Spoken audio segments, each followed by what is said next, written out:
he seems very strong-willed, and especially kind of the video content that I watched leading up to the draft. He seems like he has a really good head on his shoulders, and his mindset is to prevent kind of the pitfalls of other rookies, number one picks, of just focusing on the basketball, keeping a good core around him, and not making those mistakes. Can you kind of walk us through basically him becoming, that first pick when he's announced, kind of everything, the preparation to when he first started his first regular season game with the Pistons? This is his mindset, and also just him, you know, fighting through adversity, him being hurt, him having to slow start.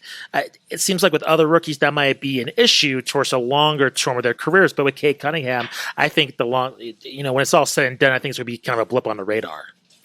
No doubt. So the thing that stuck out about Cade from day one, even before the draft, when we talked to him during his pre-draft availability, has just been his maturity. Just the way he presents himself, the way he talks about not only himself but his teammates. He uplifts everybody around him. He takes the criticism head on. He's very honest, and he just has a knack for always saying the right thing. And I think that's one thing that's really stood out early is just that the way he carries himself. He just has this attribute to him that just really makes you feel that he's going to figure things out fast. I talked to a lot of his former coaches for a story leading into the draft. His two high school coaches, his coach at Oklahoma State, and they all said similar things. Just this is a guy that's extremely mature for his age. He's 20, but he's just got a great head on his shoulders. He comes from a great family.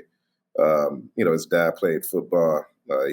He's primarily trained by his big brother who played college basketball at SMU, and then his older cousin.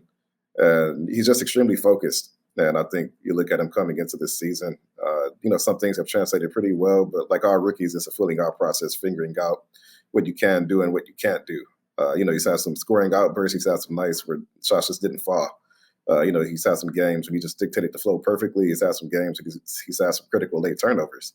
But we've also seen him rise to the moment and win some games for the Pistons already. He had 2 clutch buckets against the Toronto Raptors a few weeks ago, and I believe that was actually their last win.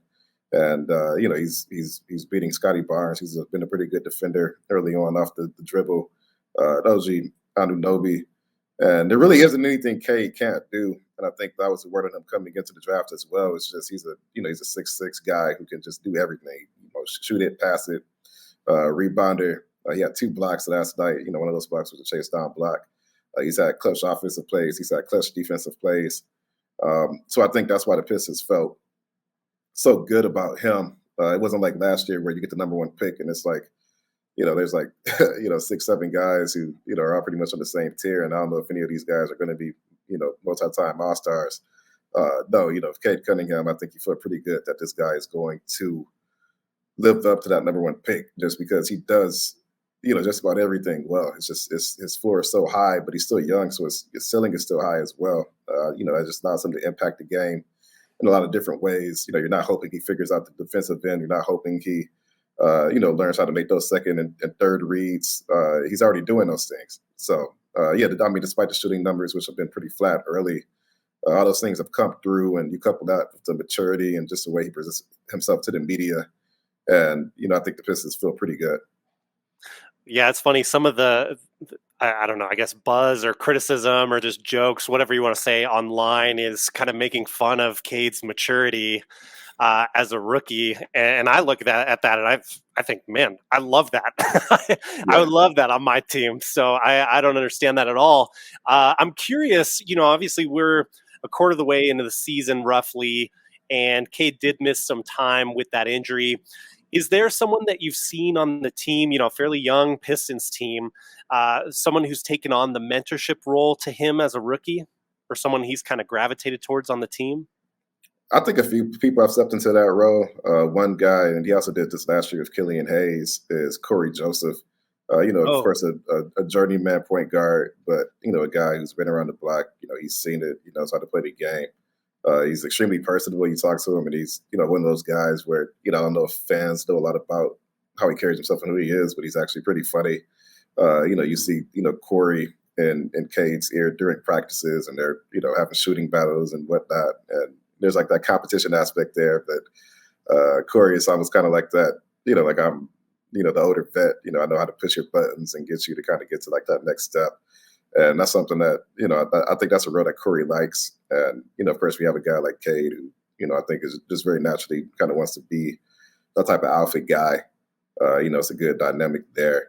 Another guy that probably most fans aren't aware of, but he's a guy that, was signed by the Pistons last year. You see, he re-signed with them this year. He's a guy that their general manager, Troy Weaver, has known for a while and likes a lot, is Rodney McGruder.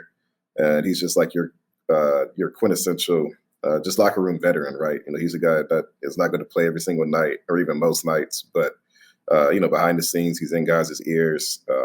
He's just a great veteran. He's a great presence. He's a leader in the locker room.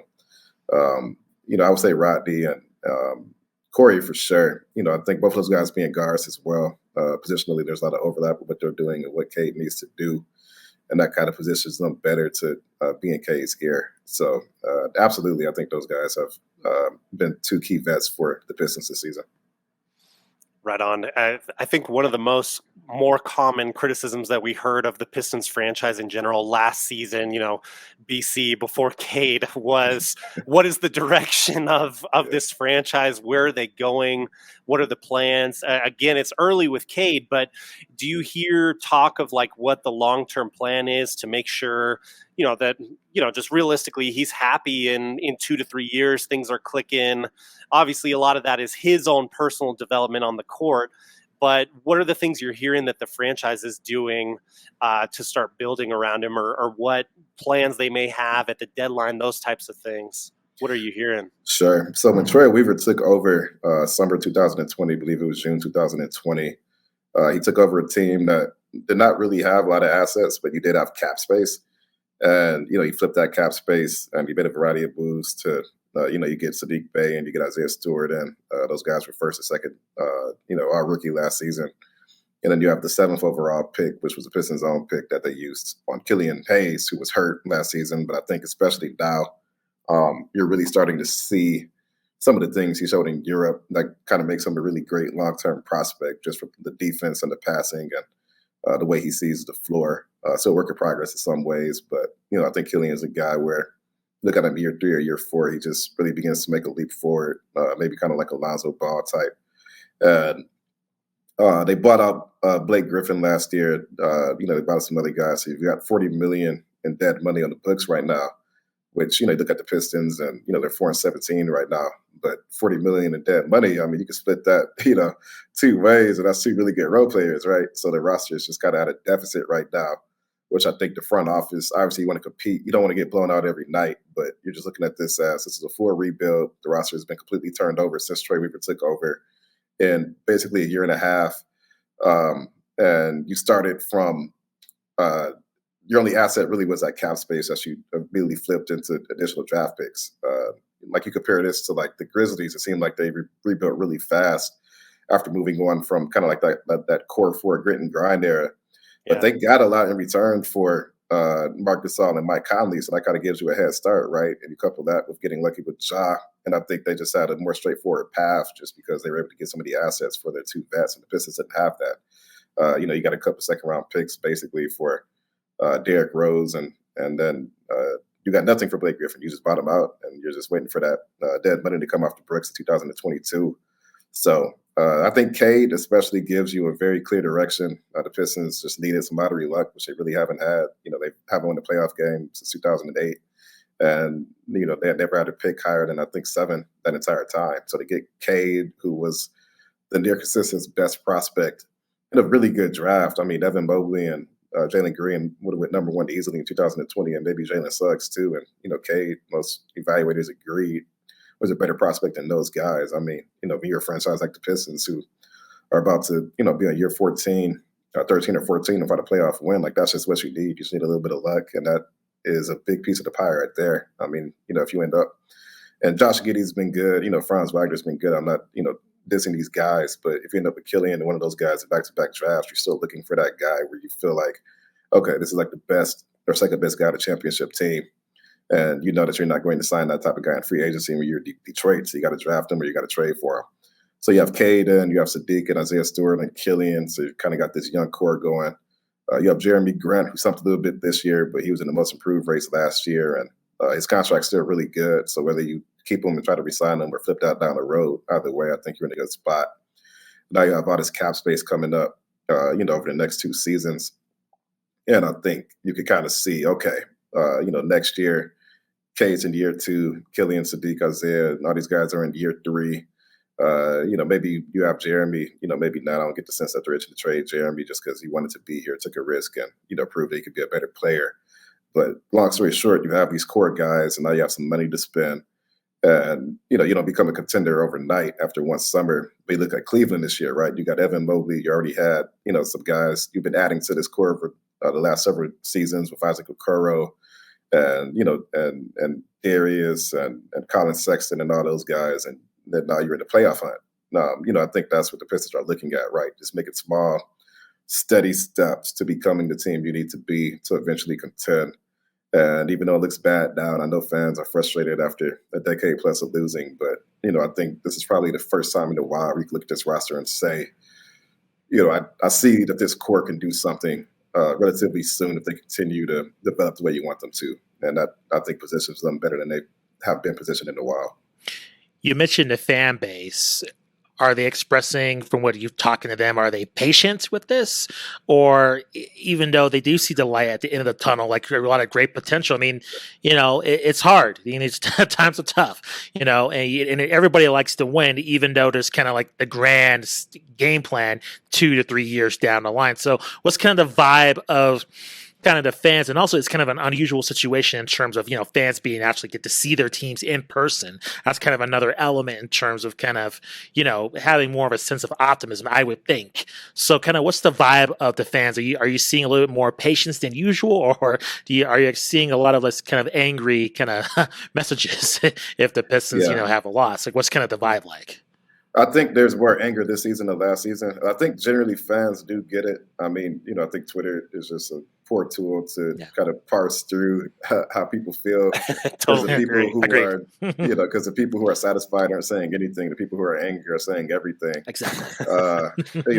But with that said, I think fans generally get it. Like you have some fans who are like, oh, they have the number 1 pick and they've been bad forever, therefore they're due to be good. Not necessarily paying attention to the fact that the East is as good as it's been in a long time. The West is still very talented. And you just look at the standings, there's a very clear split between the top 22, 23 teams, like the bottom 7, in a way that there just really hasn't been in a long time. I mean, like those forbidden teams this season are just getting destroyed and will continue to get destroyed because there's just a big gap.